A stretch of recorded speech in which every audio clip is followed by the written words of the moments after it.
السلام عليكم. الحمد لله رب العالمين. الصلاة والسلام على أشرف المرسلين سيدنا محمد رسول الله صلى الله عليه وسلم وعلى آله وصحبه أجمعين. أما بعد.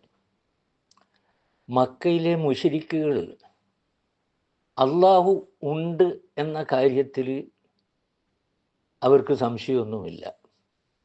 പക്ഷേ അവർ ഭിന്നിച്ചു കൊണ്ടിരിക്കുന്ന കാര്യം പരലോകമാണ്. ആ പരലോകത്തെ അംഗീകരിക്കാൻ അവർ തയ്യാറല്ല.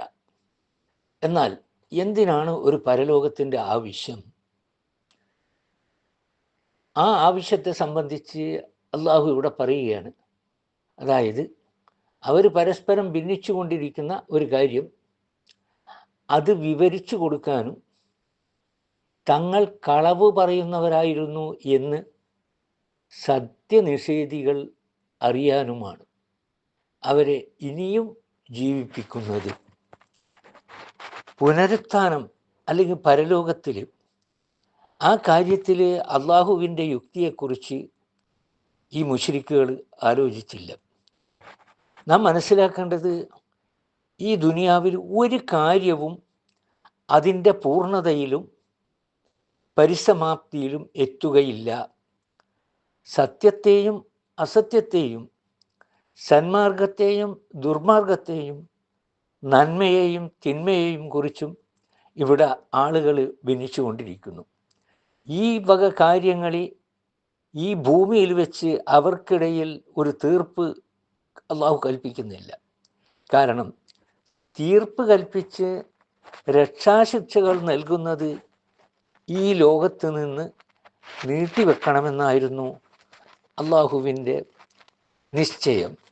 കാരണം ഈ ജീവിതത്തിന് ഒരുപാട് പരിമിതികളുണ്ട്.